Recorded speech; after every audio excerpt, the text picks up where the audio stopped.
नमो श्री गुरुदेव, नमो श्री गुरुदेव, नमो श्री गुरुदेव। बोलो प्रमाण सागर मुनि महाराज की जय।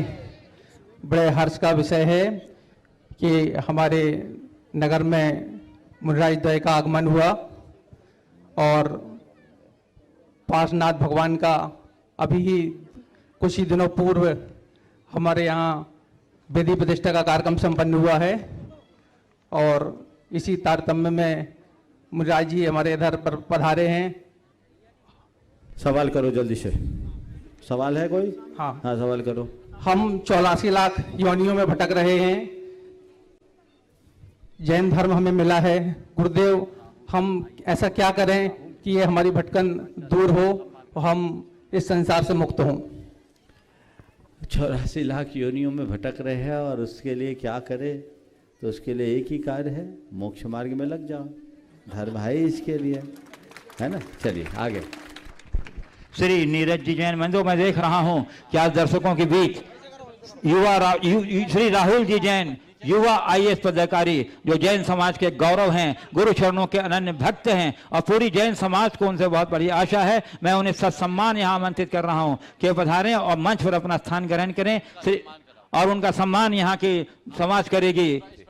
इस प्रश्न के बाद समाज सुभाषनगर की समाज। नमोस्तु महाराज श्री, नमोस्तु महाराज श्री। महाराज श्री, सकल जैन समाज की ओर से नमोस्तु। मेरा शंका भी है और मैं बताना भी चाहता हूं कि महाराज श्री, जब मंदिर जी का निर्माण कार्य प्रारंभ हुआ तो आपके विचारों के आधार पर जो काम चालू किया था, पिछले 2 वर्षों के अंदर 3 मंजिला मंदिर तैयार हुआ। मैं बताना चाहता हूं महाराज श्री, जो आप कहते थे भावना भाव, भावना भाव, और हम छोटी सी समाज ने भावना भाई कि हमें विशाल मंदिर बनाना है, दान के अभाव में भी ऐसा मंदिर बना है महाराज श्री। नमोस्तु जी, भावनाओं के आधार पर महाराज श्री जी आपकी भावना का चमत्कार है कि हम लोग जब आप 52 गजा में थे वहां से आपके पास निवेदन कर रहे हैं कि सुभाषनगर और महाराज। जल्दी सवाल करो, यही करोगे तो सबका टाइम चला जाएगा। जल्दी बोलो। महाराज श्री, मेरा सवाल है कि भावनाओं का अतिशय है और इन अतिशय से हम और आगे कहां तक जा सकते हैं? भावना से तो मुक्ति पा सकते हैं, और आगे की बात क्या कहें। भावना भाव नाशनी। चलो। हाँ, श्री राहुल जी दिल्ली से आए हैं, जो सपत्नी जबलपुर हैं, तो जबलपुर दिल्ली रहते हैं तो जबलपुर के, परंतु वो हाँ बंधु ये युवा आईएएस अधिकारी हैं और इनकी धर्मपत्नी भी साथ में है। मैं उन्हें भी आमंत्रित कर रहा हूं। आ जाइए श्रीमती सोनल रूपल, हाँ श्रीमती रूपल, हाँ बंधु जोरदार करतल ध्वनि से इनका अभिनंदन कीजिए। सम्मान हो रहा है बंधु। ये आईएएस पदाधिकारी होते हुए भी व्यस्ततम क्षणों में से भी जब भी अवसर मिलता है गुरुदेव के चरणों में आकर के अपनी श्रद्धा अर्पित करने में कोई भी कसर नहीं रखते हैं। श्रीमती रूपल जी का भी सम्मान कर रहे हैं बंधु। चलिए, और राहुल जी से मैं अनुरोध करूंगा कि अपने उपयोगी प्रश्न से उपस्थित जन समुदाय को लाभान्वित कर दें। श्री राहुल जी जैन और श्रीमती रूपल जी भी जिस समान कोई प्रश्न रखना चाहती हैं तो वो भी सादर आमंत्रित हैं। चलिए। नमोस्तु गुरुदेव, नमोस्तु गुरुदेव, नमोस्तु गुरुदेव। मैं जैसे ही मालूम चला कि मुनि श्री का जबलपुर में पदार्पण होने जा रहा है तो हम लोगों से रहा नहीं गया और हम लोग दिल्ली से सीधा महाराष्ट्र की अगवानी करने यहाँ आ गए हैं। और मैं महाराष्ट्र के सामने पूरे परिवार की तरफ से नमोस्तु करता हूँ। पापा जी भी यहाँ पर हैं और बड़ी बहन डिंडौरी से आई हुई हैं और बच्चे भी हैं महाराष्ट्र, सभी की तरफ से नमोस्तु। और महाराष्ट्र, मेरा प्रश्न ये है कि आचार्य गुरुवर ने एक ऐसा शब्द अभी कई प्रवचनों में बोला है जिसका नाम जो शब्द है वो प्रज्ञा अपराध। प्रज्ञा अपराध वो शब्द है जो गुरुवर अपने प्रवचनों में कह रहे हैं और इसके पीछे जो इसका अर्थ है वो सेवा भावना जो पहले होती थी, बड़े बड़े जो डॉक्टर्स हैं या टीचर्स हैं या अधिकारी हैं, जो सेवा भावना पहले होती थी वो अब नहीं रह गई और व्यावसायिक भावना आ गई है। तो महाराष्ट्र, इसी बारे में मैं आपका मार्गदर्शन चाहूँगा कि प्रज्ञा अपराध कैसे कम हो, इसके लिए गुरुवर के मुखार बिंदु से जो बातें निकली हैं उसको हम लोग कैसे जो है प्रभाव देखिए कर सकें। नमस्ते। बहुत ही अच्छी बात आपने कही है। इधर थोड़ा साइड में हाँ यहीं खड़े हो। प्रज्ञा अपराध अपने आप में बड़ा व्यापक शब्द है। यदि इसे हम अंग्रेजी में कहें तो ये कह सकते हैं इंटेलेक्चुअल क्राइम। और जैसा अर्थ आपने अभी प्रकट किया वो अर्थ तो है ही,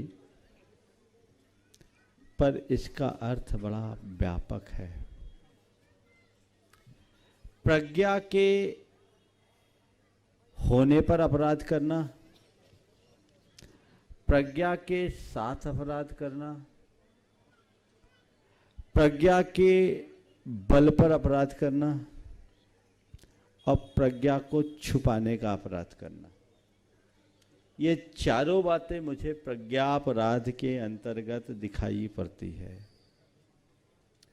पहले जो अपराध होते थे वो छोटे होते थे,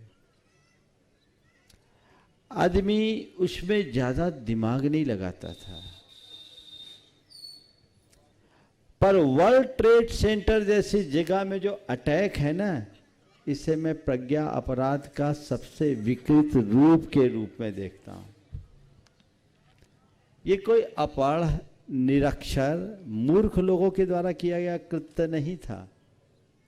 ये सब पढ़े लिखे इंजीनियर्स के द्वारा किया गया कृत्य था। तो लोगों का पढ़ लिख जाने के बाद भी आपराधिक गतिविधियों में संलिप्त होना या प्रज्ञा के होने पर किया जाने वाला अपराध है। दूसरा अपराध प्रज्ञापूर्वक अपराध, जानबूझकर योजनाबद्ध तरीके से षड्यंत्र और कुचक्र रच करके जितने भी अपराध होते हैं वे सब प्रज्ञापूर्वक होने वाले अपराध हैं। तीसरा है प्रज्ञा के छिपाने का अपराध। हम सक्षम हैं, सबल हैं, अपने ज्ञान का सदुपयोग करके लोगों को दिशा दर्शन देकर लोगों के जीवन में बदलाव घटित कर सकते हैं, फिर भी चुप्पी साध कर बैठ जाना, मेरी नज़र में ये भी प्रज्ञा अपराध ही है। और दूसरा चौथा अर्थ जो आपने अभी प्रकट किया कि हम लोग चीज़ों को गलत तरीके से प्रस्तुत कर रहे हैं, ये प्रज्ञा अपराध है। इस सब का सॉल्यूशन क्या है, समाधान क्या है? एक ही समाधान है, बौद्धिक विकास के साथ साथ भावनात्मक विकास।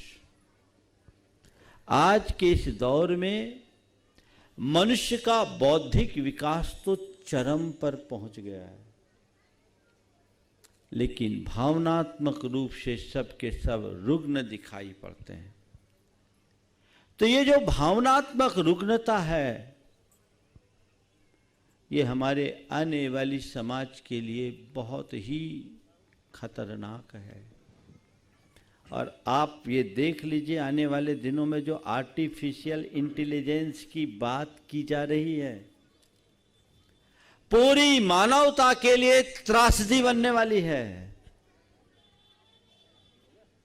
ऐसे समय में मानवता की रक्षा यदि होगी तो केवल धर्म और अध्यात्म के बल पर ही हो सकती है, और कोई दूसरा रास्ता नहीं है, और हमें ऐसा रास्ता प्रशस्त करना चाहिए। नमोस्तु गुरुवर। श्री नीरज जैन निमाना मंदिर के अध्यक्ष, और उसके बाद तैयार रहेंगी नीरज सा हो गया, आगे लो। हो गया। हाँ हाँ। राजीव जैन, श्री मुस्कान जैन रांझी जो पूज्य मुनि श्री निष्काम सागर जी की भतीजी हैं, और उसके बाद तैयार रहेंगी श्रीमती शारिका जैन सिवनी जो आदरणीय संजय भैया के परिवार से संबद्ध हैं।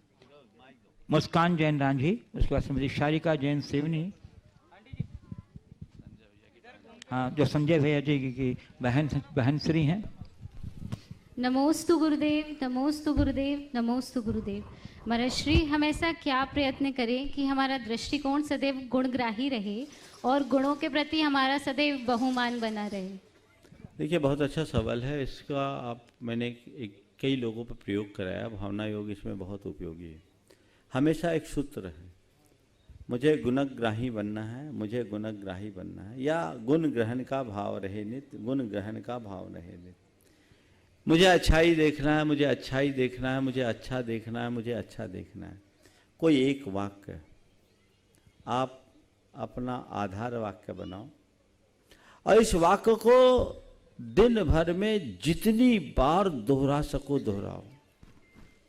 मेरे संपर्क में कई लोग हैं, एक व्यक्ति को बड़ी बोले महाराज जी मुझे सब चीज़ में उल्टा ही दिखता, अच्छा दिखता ही नहीं, मैं क्या करूं। मैंने उससे प्रयोग कराया, मैंने उससे कहा तुम बस एक मंत्र जपो, मुझे अच्छा देखना है, मुझे अच्छा देखना है, मुझे अच्छा देखना है।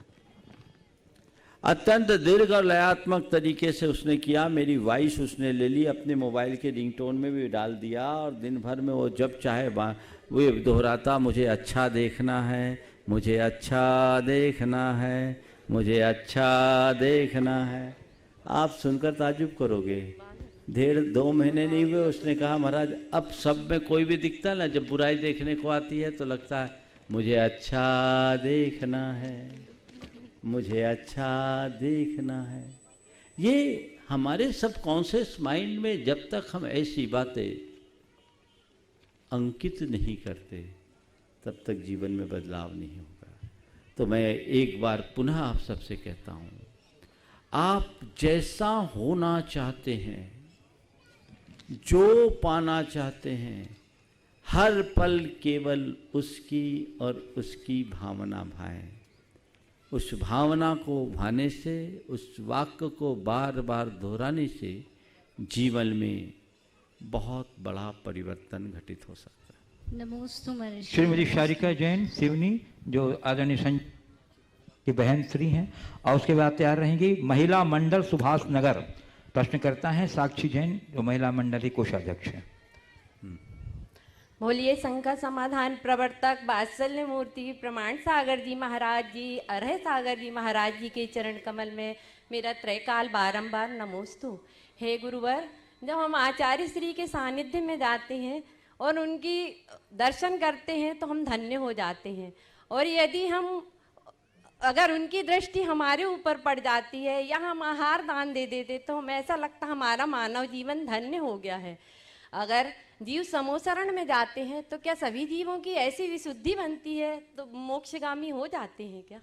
अब ये देख लो, जब तीर्थंकर के प्रतिनिधि को देखने से ये हाल है तो साक्षात तीर्थंकर को देखने से क्या है? समझ गए? ये तो अनुमान ही किया जा सकता है। भगवान के समक्ष जाने के बाद क्या अनुभूति हो सकती है, इसका अनुमान आज जो इस कलयुग के भगवान हैं उनके दर्शन के आधार पर लगाया जा सकता है। पूछना?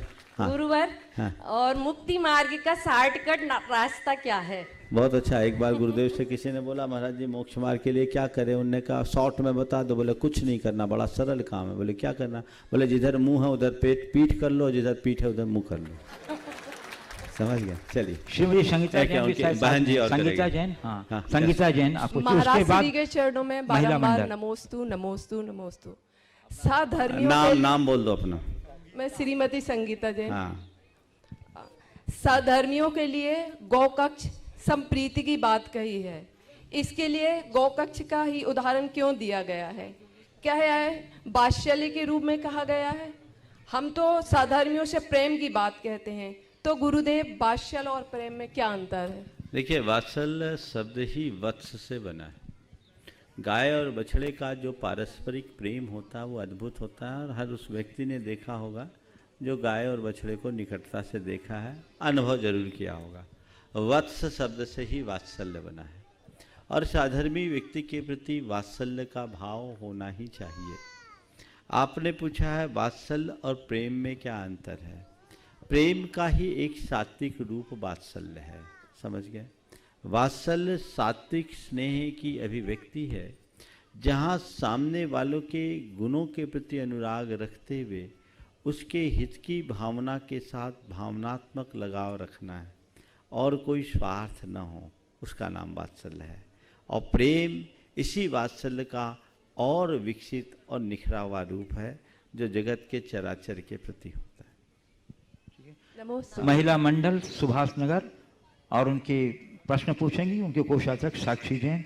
उसके बाद तैयार रहेंगे श्री राजेश जैन पंपी जो पनागर जैन समाज के अध्यक्ष हैं, जिनकी अध्यक्षता में अभी बहुत सुंदर कार्यक्रम गुरुदेव के प्रवास में वहाँ संपन्न हुआ। महाराज श्री मेरे और मेरे परिवार की ओर से नमोस्तु नमोस्तु नमोस्तु। महाराज श्री परिवार का यदि कोई सदस्य इस दुनिया को छोड़कर चला जाता है तो परिवार के सदस्य ऐसा कौन सा धर्म कार्य करें जिससे कि उनको इस धर्म कार्य का पुण्य प्राप्त हो? क्या ऐसा संभव है?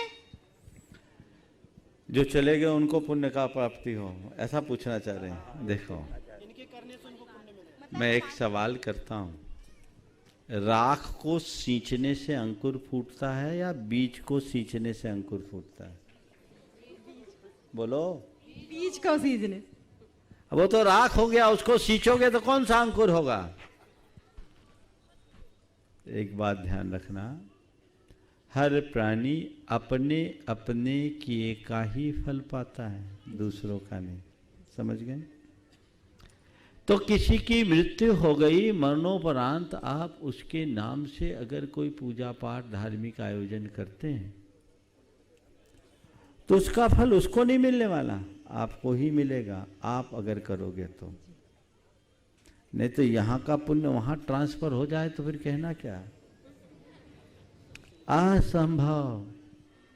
मेरे संपर्क में एक बड़े उद्यमी हैं, अच्छा उद्यमी व्यवसायी, करोड़पति व्यक्तित्व के धनी। उन्होंने एक दिन मेरे सामने अपने बेटे से बहुत मार्के की बात कही।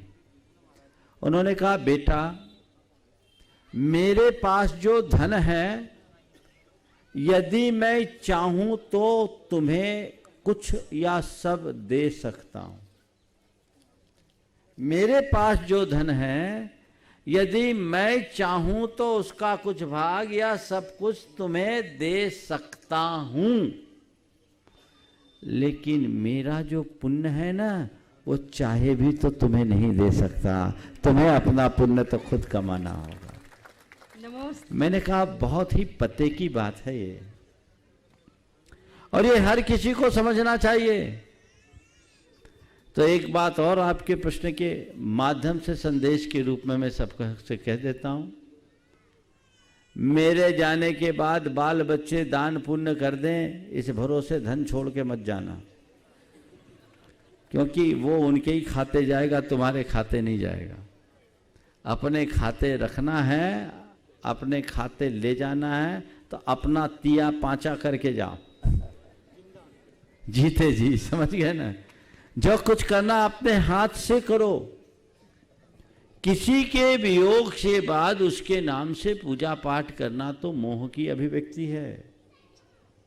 तो क्या महाराज पूजा पाठ न करें, पुण्य कार्य न करें, शांति विधान आदि के न करें? करो, पर उसे संसार की नश्वरता का आधार मान करके करो। देखो वो सब छोड़ के चले गए, हमारी भी कब बारी आ जाए कोई पता नहीं। चलो भैया कुछ अच्छा कार्य करो जो हमारे साथ जाए, ऐसी सोच बना करके चलोगे तो काम होगा। समझ गए? चलिए। नमोस्तु। श्री राजेश जैन पंपी पनागर अध्यक्ष जैन समाज पनागर, और उसके बाद तैयार रहेंगी अक्षरा अक्षत जैन सुभाष नगर। महाराज जी बारंबार नमोस्तु नमोस्तु नमोस्तु। महाराज जी मुखिया मुख सो चाहिए खान पान को एक, चाहे मुखिया परिवार का हो, सामाजिक धार्मिक संस्थाओं का हो या और कहीं का भी। खास तौर पे परिवार का मुखिया तो प्रेम में 19-20 निभ जाता है महाराज जी, लेकिन सामाजिक धार्मिक संस्थाओं और मंदिरों ट्रस्टों के मुखिया के लिए किस तरह का व्यवहार होना चाहिए उसके भीतर, जिससे वो अपने नेतृत्व में जो उसके और साथी हैं उनके साथ भली भांति सामंजस्य बैठाते हुए जो मुख्य लक्ष्य है उसको प्राप्त कर सके। पूज्य निवेदन। देखिए बहुत अच्छी बात आपने की है। मुखिया का समाज के प्रति क्या दृष्टिकोण होना चाहिए, आपके प्रश्न में एक और प्रश्न जोड़ देता हूँ, समाज का मुखिया के प्रति क्या दृष्टिकोण होना चाहिए, ताकि बात दोनों तरफ से पूरी हो जाएगी। देखिए, मुखिया नायकत्व को बोलते हैं, और गुरुदेव ने एक वाक्य कहा, एक दोहा कहा, उससे आपकी बात कहता हूं। लायक बन नायक नहीं, करना हो कुछ काम। लायक बन नायक नहीं, करना हो कुछ काम। गायक बन गायक नहीं, पाना हो शिवधाम। बहुत बहुत। तो ये लायकी एक बहुत बड़ा शब्द है। योग्यता और लायकी ऐसा तत्व है जो हर मनुष्य के अंदर वे तमाम खूबियां भर देती है जिसकी उसमें आवश्यकता हो। अगर समाज का मुखिया योग्यता और लायकी जैसे गुणों से भरा हुआ है, तो ऐसे व्यक्तित्व के धनी को समाज सदैव अपने सिर माथे बिठाती है। मैंने ऐसे अनेक लोगों को देखा जो अपने जेब में अपना इस्तीफा लेके रखते हैं, लेकिन 30-30, 35-35, कई जगह तो 40 साल से वे समाज का नेतृत्व करते आ रहे हैं, समाज उनको छोड़ती नहीं है। ये उनकी योग्यता का, यह उनकी लायकी का प्रतिफल है। तो क्या होना चाहिए एक नायक की भूमिका, या आपके हिसाब से मुखिया के नेतृत्व में? मैं समाज से लेकर परिवार तक सबकी बात कर रहा हूं। एक मुखिया, आदर्श मुखिया वो होता है जो व्यवहार कुशल हो, मिलनसार हो। व्यवहार कुशलता हो, मिलनसारिता हो, और उसका व्यक्तित्व ऐसा हो कि छोटे से छोटे या साधारण से साधारण व्यक्ति की भी उसके पास सहज पहुंच हो, और हर व्यक्ति के हृदय में केवल एक ही बात लगे, अरे ये मुझे बहुत चाहते हैं, ये मुझे बहुत चाहते हैं, ये मुझे बहुत चाहते हैं। तो पहली बात व्यवहार कुशलता, दूसरी बात मिलनसारिता, तीसरी बात टीम भावना रखकर चलने वाला हो। सबके अंदर टीम भावना पैदा कर दे, तभी तो काम बनेगा। और जब आप टीम भावना लेकर चलोगे तो उसके लिए आपको चाहिए सब कुछ करने के बाद भी उदारता अपनाए, और अपना श्रेय अपने पीछे वालों को दे, क्रेडिट दूसरों को दे। बहुत जरूरी। मैं कुछ नहीं करता, करने वाले तो ये सब हैं, मेरा तो नाम होता है। कभी भी मैंने ऐसे अनेक लोगों को देखा, उसमें मैंने तुम्हारे अंदर भी ये बात देखी, अच्छी संभावनाएं दिख रही है कि लोगों का परिचय कराते हैं, छोटे कार्यकर्ताओं का परिचय कराते हैं, और उस समय बोलते हैं महाराज ये बहुत अच्छा कार्यकर्ता है, ये सारा काम इसने किया। उससे उसकी छाती फूल जाती है, उससे बड़ी प्रेरणा मिलती है, प्रोत्साहन मिलता है। तो हमें श्रेय देने का अभ्यास करना चाहिए, श्रेय लूटने का नहीं। जो श्रेय बांटते हैं सच्चे अर्थों में वे ही श्रेय पा सकते हैं। बहुत जरूरी। इसलिए श्रेय बांटने में उदारता रखो। और चौथी बात, गंभीरता और सकारात्मकता को अपने साथ जोड़कर चलो। गंभीरता यानी त्वरित प्रतिक्रिया नहीं, कड़ी से कड़ी बात को पी जाने की क्षमता। मैं दूसरे शब्द में कहूं, जहर पीने में समर्थ हो। क्योंकि मैं देखता हूं आजकल समाज में जहर फैलाने का काम बहुत है, और खासकर ऐसे लोगों के प्रति लोग ज़्यादा जहर उगलते हैं जो समाज के लिए कुछ अच्छा करने के लिए तत्पर होते हैं। अगर तुम उसे पचाने में समर्थ होगे तभी कुछ कर पाओगे। मैं तो अक्सर कहता हूं जो विष पीता है वही शंकर बनता है। बहुत बहुत तो जहर पीने में समर्थ हो जाओ और हर बात को सकारात्मक दृष्टि से देखो। देखो तुम्हारे व्यक्तित्व में कैसी चमक और आकर्षण पैदा हो। वह चमक, वह आकर्षण हर व्यक्ति को तुम्हारा अनुगामी बनाएगा। हजारों लोग तुम्हारे पीछे चलने की कोशिश करेंगे। यही आदर्श मुखिया है।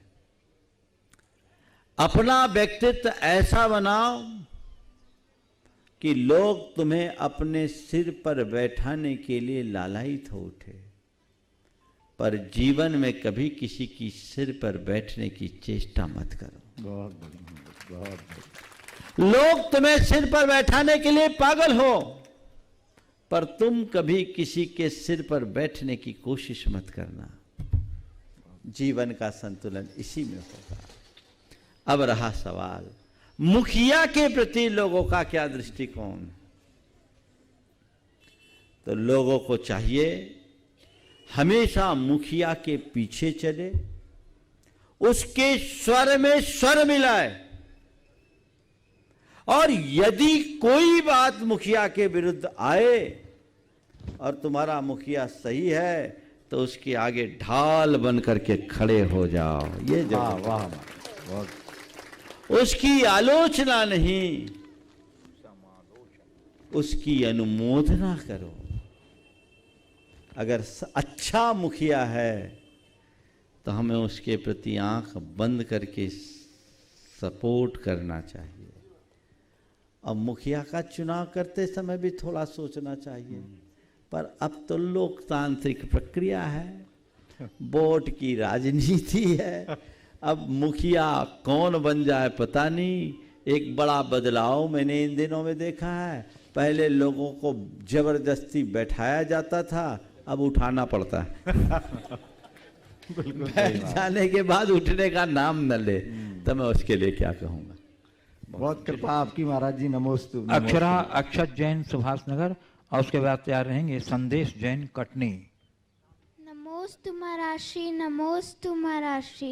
महाराष्ट्री, मेरा प्रश्न ये है कि अगर कोई ब्रह्मचारी व्रत लिया हो और उसके अंदर कपट और लोभ हो तो क्या वो अपने ब्रह्मचार्य व्रत में सार्थक हो सकता है? देखो, ब्रह्मचारी बना किसके लिए है? लोभ, कपट, मोह, माया छोड़ने के लिए। पर कोई जरूरी है कि पहली क्लास में पैर रखते ही मैट्रिक का ज्ञान हो जाए? बोलो। ग्रेजुएट हो जाए?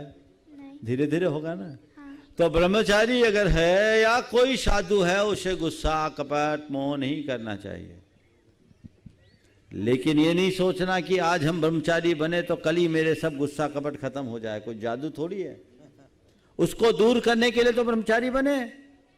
तो उसको चाहिए स्वयं के प्रति कि मैं अपने संकल्प और साधना के बल पर अपनी बुराइयों को साफ करूं। लेकिन जन्म जन्मांतरों के संस्कार अगर जमे हुए तो ये हो सकता है। इसलिए किसी त्यागी वृत्ति में या साधु में भी क्षणिक आवेग आदि के विकार दिख जाए तो उसे ये सोचना अभी ये साधक हैं, सिद्ध नहीं, धीरे धीरे कम कर रहे हैं, और उनकी उस बुराई को नज़रअंदाज कर उनकी अच्छाइयों को देखने की कोशिश करना। मान लो कोई 50 बरस की उम्र में मुनि बन गया, अब 50 बरस तक घर परिवार में रहकर हुकूमत चलाया, तो मुनि बनते ही हुकूमत चलाने की आदत बदल जाएगी क्या? एक सज्जन थे, क्षुल्लक बने। अब उनका क्या काम था? गाड़ी मोटर का काम था, और ड्राइवरों, क्लीनरों, खलासियों को गालियां देने की आदत थी। अब वो क्षुल्लक बन गए, अब आदत थोड़ी जाएगी एक दिन में। अब बोलो, कोई जादू है? प्रैक्टिकल बात समझो। अरे ये क्षुल्लक जी गाली दे रहे हैं, क्षुल्लक जी गाली थोड़ी दे रहे, वो ठेला वाला गाली दे रहा है। समझ रहे ना बात को? तो इसलिए नकारात्मक दृष्टि से नहीं देखना चाहिए। ये मैं आप लोगों के लिए बोल रहा हूं, लेकिन हर साधक को सोचना चाहिए अब मेरी भूमिका अलग हो गई, मेरा आदर्श अलग है, मेरा वेश अलग है, मेरे प्रति लोगों का दृष्टिकोण अलग है, इसलिए मुझे ऐसा कोई काम नहीं करना जिससे लोग मुझ पर उंगली उठाएं। आपको बताऊं, प्रायश्चित ग्रंथों में बड़ी बड़ी बातें लिखी, उसमें एक बात लिखी, ऐसी लिखी, सुनकर आपको ताज्जुब होगा कि मुनि महाराज के द्वारा यदि किसी की हत्या भी हो जाए, सुनो ध्यान से, प्रायश्चित शास्त्र की बात बोल रहा हूं, बाकी नहीं, पर ऐसा होता नहीं, लेकिन यदि हो जाए, एक मुनि महाराज को के द्वारा किसी की हत्या हो जाए, तो वो उसका प्रायश्चित लेकर गुरु से शुद्ध होकर ध्यान में मग्न होकर केवल ज्ञान पा सकता है। प्रायश्चित में इतनी बड़ी ताकत है, और गलतियां ऐसी हो सकती है। आप सोचो मुनि महाराज से हत्या कैसे हो जाए। मान लो कोई मुनि महाराज गुस्सैल स्वभाव के हों, पुराना स्वभाव गुस्सैल हो तो एक दिन में तो बदलता नहीं, कहते नेचर और सिग्नेचर बदलता नहीं। अब कोई आया और उसको धक्का दे दिया ऐसा, उसका सिर दीवार से टकरा गया, ब्रेन हेमरेज हो गया, मर गया। बोलो, उनने मारा नहीं पर मरा ना, तो पाप किसका हुआ? इसलिए प्रवृत्ति को संयत रखना चाहिए। ये बात कही है, तो जो बात मैंने कही समझे, तो कई बार घरों में जो व्रती श्रावक होते हैं उनको थोड़ा बहुत गुस्सा आता है, तो उनके बेटे बहू उनके व्रतों का मखौल उड़ाते हैं। मखौल मत उड़ाना, ये स्वाभाविक है। कल तक अव्रती थे, अब व्रती हैं, धीरे धीरे स्वभाव बदलेगा। उनके प्रति श्रद्धा भाव रखना, उपेक्षा का भाव मत रखना, समझ गए? और उनके व्रतों में सहायक बनना, बाधक मत बनना, तभी हमारा मोक्ष मार्ग प्रशस्त होगा। अक्षत जैन पूछेंगे प्रश्न साहब, और उसके बाद संदेश जैन। गुरुदेव के चरणों में बारंबार नमोस्तु नमोस्तु नमोस्तु। गुरुदेव, मेरा प्रश्न ये है कि सभी कहते हैं कि हमें हाथ धोना चाहिए, पर गुरुदेव जब हम हाथ धोते हैं तो हमारे हाथ में जो जीव होते हैं, जो कीटाणु होते हैं, उनकी भी हत्या होती है। तो हम ऐसा क्या करें कि हाथ भी साफ हो जाएं और जो छोटे छोटे जीव हैं हमारे हाथों में वो भी ना मरे। देखो, कुछ चीजें ऐसी होती है जिससे सत्यानुष्ठान करते हैं। अगर जीवों को मारने के लिए हाथ धोओगे तो पाप के भागी बनोगे, पर हाथ साफ करने के लिए हाथ धोओगे तो पाप के भागी नहीं बनोगे। समझ गए? तो हमें हाथ साफ करने के लिए हाथ धोना चाहिए। समझ गए? अब बहुत सारी क्रियाएं ऐसी है, अपने शरीर की जो प्राकृतिक क्रियाएं हैं, समझ गए, देह क्रिया जिसको बोलते हैं, सुबह से निपट के आते हो, मत धो फिर जीव मरेंगे। समझ गए ना? मामला गड़बड़ाएगा कि नहीं गड़बड़ाएगा? तो दिमाग वहां लगाओ जहां लगाना है। तुम्हें हाथ धोने में जीव मरते दिख रहे, गाड़ी में चलने में रौंदते हुए आ रहे, सो नहीं दिख रहे? अरे भैया, जितना शक्य है उतना अपनाओ। समझ गए? नमोस्तु। संदेश जैन कटनी। शक्य का मतलब जितना संभव, समझ गए, जितना पॉसिबल हो। ठीक है? जो लगातार ये पद बिहार में कटनी से अपना योगदान दे रहे हैं, बड़ी कर्मठता से, एक बार तालियों से अभिनंदन कर रही है हमारे सुदेश गुरुवार के चरणों से लगवाई तरफ से नमोस्तु नमोस्तु नमोस्तु। गुरुदेव, ठीक होने पर काल हम लोग जहाँ बोलना आवश्यक होता है वहाँ नहीं बोल पाते, तो हमें ऐसा क्या करें कि हमारा छींक दूर हो और जहाँ बोलना आवश्यक हो वहाँ खुलकर बोल नहीं सकते? छींक की झिझक? झिझक पहले सुधार तो ले भैया, कहाँ से लेके आया? झिझक और संकोच के कारण जहाँ बोलना आवश्यक हो वहाँ लोग नहीं बोल पाते। हमें चाहिए, संकोच तो रखना चाहिए, लेकिन संकोच सदैव बुराई के प्रति होना चाहिए, अच्छाई के प्रति नहीं। गलत काम में से झिझकना एक गुण है और अच्छे कार्यों में संकोच करना एक दुर्बलता। अच्छे कार्यों के प्रति अनुराग बढ़ाकर उसके प्रति उत्साहित होकर हम अपने संकोच और झिझक की दुर्बलता को दूर कर सकते। चलिए, लक्ष्मी भंडार जबलपुर से यहाँ उपस्थित हैं अदिति संकेत जैन, ऋतुषा सुयश जैन, लक्ष्मी भंडार जबलपुर। और उसके बाद तैयार रहेंगे श्री अरहंत जैन बिट्टू कटनी।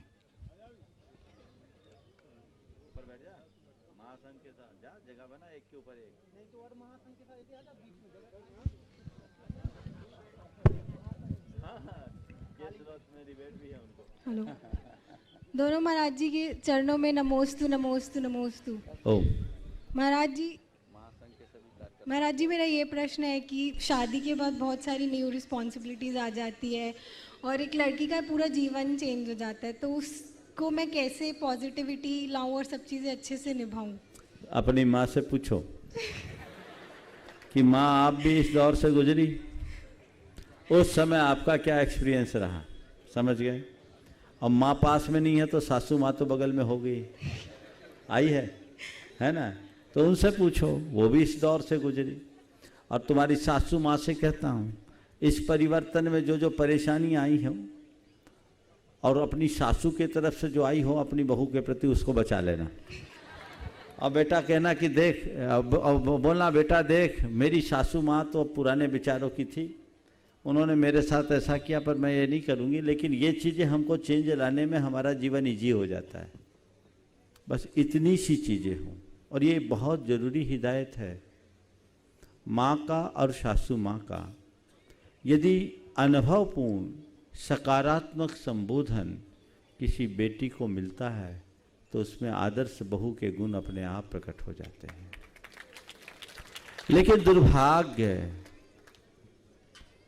माँ से गलत प्रेरणा और सासू से उपेक्षापूर्ण ताने आजकल ज़्यादा मिलते हैं। इसके कारण आज पारिवारिक जीवन की समरसता खंडित होती दिखती है। ये बदलाव आना चाहिए। और है? और जी हाँ, चलो एक परिवार में एक पूछो ना, फिर आगे पूछना दूसरे को पूछो। हाँ, अरहंत जैन बिट्टू बंधुओं, बताना चाहता हूँ कि कटनी चातुर्मास से लेकर के अभी तक पद विहार में अद्यतन अपनी पूरी कर्मठता और सेवा के साथ लगे हुए हैं गुरु चरणों के अंदर। एक बार जोरदार कथक ध्वनि से अभिनंदन कर दीजिए।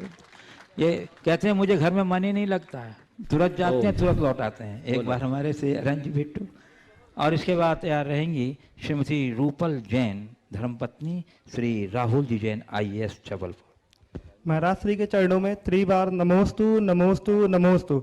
महाराज श्री, आजकल के बच्चे अपने अधिक से अधिक समय कंप्यूटर गेम्स और टीवी के सामने व्यतीत कर रहे हैं, जिससे उनका अपनी फिजिकल फिटनेस पे बिल्कुल भी ध्यान नहीं जा पा रहा है। आज बाहर के खेलों की जगह कंप्यूटर गेम्स ने ले ली है, जिससे आजकल के बच्चे मिलनसार नहीं हो पा रहे हैं और टीम वर्क में भी ध्यान नहीं दे पा रहे हैं। ऐसे में बच्चों के माता पिता के प्रति मार्गदर्शन चाहिए। देखो, ये सवाल रोज आता है और सब अपने बच्चों को कोसते हैं कि बच्चे सब डिजिटल गेम्स में लगे हैं, मोबाइल में लगे हैं, इंटरनेट में लगे हैं। मानता हूँ बच्चों की ये गलती है, पर क्या माँ बाप इसमें दोषी नहीं है? बच्चे सीखते किससे? माँ बाप से ही तो। और अब तो पेट से ही। एक वीडियो देखा था मैंने बहुत पहले, 1-2 साल पहले, एक छोटा सा दूध पीता बच्चा था, उसके हाथ में मोबाइल थी और मोबाइल उसके हाथ से मोबाइल लेते ही इतना ज़्यादा तेज रोए कि कुछ समझ में नहीं आया। आप लोगों ने भी देखा होगा, वायरल हुआ वो। और मोबाइल देते ही उसे सब कुछ मिल गया। इसकी वजह क्या है? माँ बाप ने पूरे 9 महीने तक उसको खूब मोबाइल दिखाया, तो पेट से ही मोबाइल के संस्कार उसके अंदर आ गए। महाराज जी के लिए वायरस आ गया। वायरस नहीं, उसके दिमाग में वो टेक्नोलॉजी आ गई। समझ गए? तो ये जो चीजें हैं, हम जो करते हैं पीढ़ियां वही सीखती है। सिंगापुर में एक दंपति है हमारे संपर्क में जुड़े हुए, उन्होंने अपने बच्चों के बेहतर भविष्य के लिए ऑफिस से बाहर स्मार्टफोन का ही त्याग कर दिया। हमें जरूरत क्या है? इंटरनेट की हमें आवश्यकता है, जितनी ऑफिस में है उतनी हम यूज करेंगे, क्योंकि हम यूज करेंगे तो हमारे बच्चे जरूर अट्रैक्ट होंगे। आप बच्चों को बोलते हो, यहां हम पूछते हैं, अब तो 80-80 साल की दादियां भी व्हाट्सएप चलाने में लीन रहती है। अभी मैं 52 गजा में था तो एक 6 साल का पोता बोलता था, महाराज जी दादी को बोलिए थोड़ा सोशल मीडिया में कम एक्टिव रहे। वो 80 साल की अम्मा व्हाट्सएप, ट्विटर, फेसबुक, इंस्टाग्राम बिल्कुल हाईटेक थी, सब में आगे। तो आप अगर ऐसा करोगे तो बच्चे तो स्वाभाविक तौर पर उधर लुढ़केंगे। तो आप यदि ईमानदारी से चाहते हैं कि बच्चों में ये दुर्बलता ना हो, तो अभी से लगाम लगाओ, तुम्हारा भी गोद का बच्चा है, कम से कम उसके सामने तो ये नहीं हो। अब माँ बाप भी क्या करते, कौन ज्यादा जिल्लत में पड़े, बच्चा रो रहा उसको मोबाइल ही पकड़ा देते, तो फिर वो गड़बड़ होता है। इसलिए जड़ को ठीक करें। चलिए नमोस्तु महाराज। चलिए, और अगले प्रश्न के लिए श्रीमती रूपल जी, रूपल जैन, धर्मपत्नी श्री राहुल जी जैन IAS, और उसके बाद तैयार रहेंगे कुमारी लाभांशी जैन पनागर। मुनिवर के चरणों में मेरा बारंबार नमोस्तु नमोस्तु नमोस्तु। महाराज जी, मैंने आचार्य जी से एक बार प्रश्न किया कि गुरुवर हमें ध्यान में सम्यक दर्शन, ध्यान में निर्मलता कैसे लानी चाहिए, ध्यान को कैसे बढ़ाना चाहिए। तो उन्होंने कहा कि ध्यान जो है गृहस्थों के लिए वो ध्यान में ही कर्तव्य होना चाहिए। फिर से बोलो। हमारा जो कर्तव्य है वही ध्यान है। हाँ, तो किस तरह? नहीं, गुरुदेव ने ये बोला ध्यान नहीं कर्तव्य पर ध्यान देना चाहिए। जी महाराज। वाक्य उनका ये होगा। जी महाराज जी। और आपके कर्तव्य का अनुपालन ही आपका ध्यान है, गृहस्थों का यही धर्म ध्यान है। तो हम जो भी हमारे कर्तव्य हैं, धार्मिक कर्तव्यों को हम ध्यान पूर्वक करें, ये हमारा आज्ञा विषय धर्म ध्यान है। गुरुदेव का कहने का आशय है। नमोस्तु महाराज। कुमारी लाभांशी जैन पनागर पर तैयार रहेंगे श्री दिगंबर जैन युवा राष्ट्रीय महासंघ के ओर, राष्ट्रीय युवा महासंघ की, राष्ट्रीय दिगंबर जैन युवा महासंघ की ओर से श्री राय सेठ चंद्र कुमार जी, साथी भी आ जाएंगे उसमें। शबरी को लक्ष्मण मिले, राम का इंतजार है, गुरुदेव के चरणों में वंदन बारंबार है। नमोस्तु गुरुदेव, नमोस्तु महाराज। गुरुदेव, अभी मंदिर निर्माण की ओर तो सबका ध्यान है, लेकिन समाज निर्माण में किसी का ध्यान नहीं है। कोई गलती करता है तो उसकी उपेक्षा करते हैं या समाज से बंद कर देते हैं, तो जिससे मतलब लोग अन्य धर्म की ओर जाते हैं और धर्म से विमुख हो रहे हैं। वैसे भी अपनी जैन समाज तो बहुत कम ही बची है, तो समाज निर्माण कैसे होगा गुरुदेव? देखिए, मंदिर का निर्माण समाज के निर्माण के लिए है, और हमारे मंदिरों से हमारी समाज बंधी रहती है, तो हमारी सब प्रकार की सामाजिक व्यवस्थाएं, सब प्रकार की सामाजिक व्यवस्थाएं उसी के कारण सुव्यवस्थित होती है। जहाँ तक आपने कहा है कि समाज में कोई की गलती करने के बाद उसकी उपेक्षा कर दी जाती है, उसे तिरस्कृत कर दिया जाता है, तो एक सामाजिक संहिताएं होती हैं।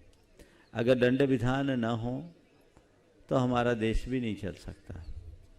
ऐसी ही सामाजिक संहिता होती है, जो सामाजिक संहिता के विरुद्ध कार्य करते हैं उनके विरुद्ध दंड विधान करना कोई बुरा नहीं है। लेकिन हमारी नीति होनी चाहिए, अंतर हाथ संहार के बाहर मारी चोट।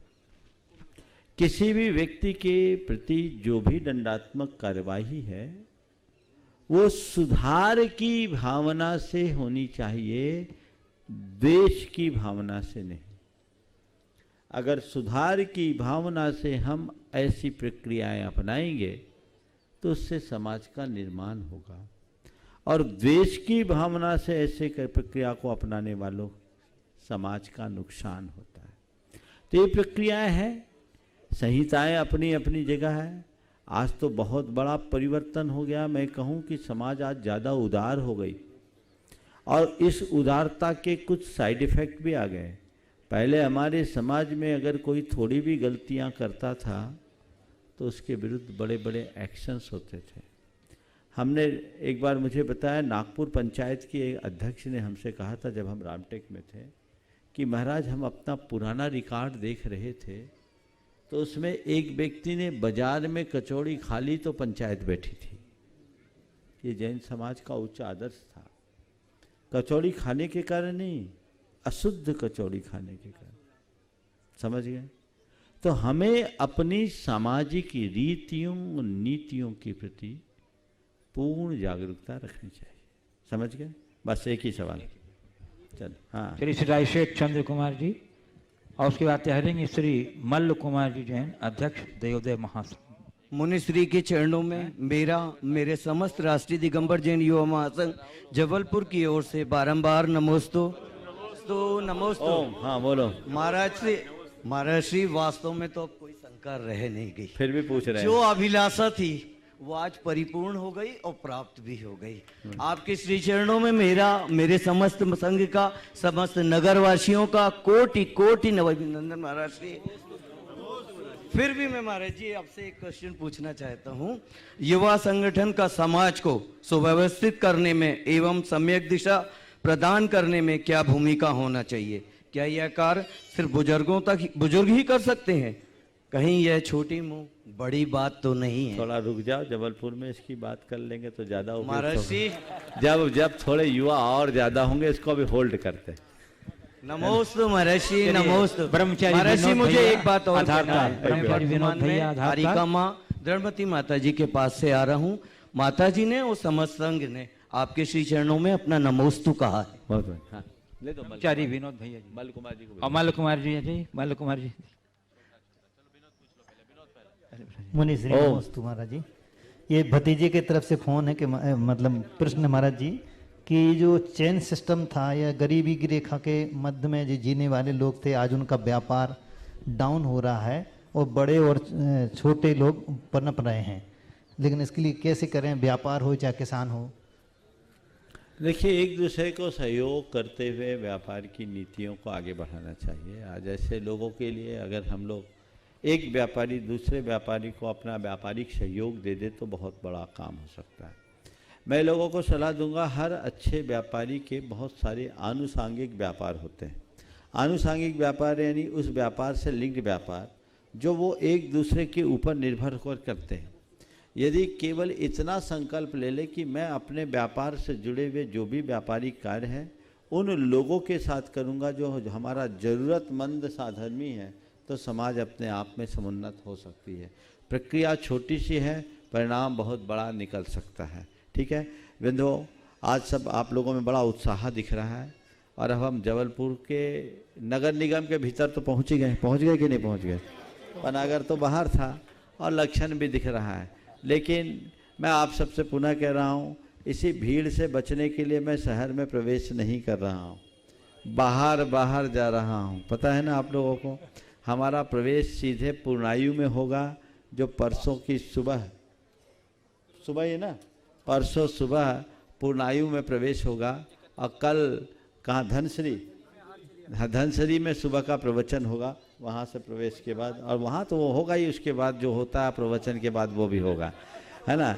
और जितना मिला उतना लो। लेकिन मैं जो एक बात कह रहा हूँ, आप लोग हजूम बनाकर चलना बंद करें, थोड़ी दूरी बना करके चलें, अपनी और हमारी सबकी सुरक्षा का ध्यान रखें। महासंघ के कार्यकर्ताओं से मैं कहता हूं, कल जब आप हमें, अब तो शहर लग ही गया, अब जहां भी आगमनी हो 1 किलोमीटर तक की पूरी दूरी में अपनी मानव श्रृंखला बना करके खड़े रहें, उनको चलना नहीं है।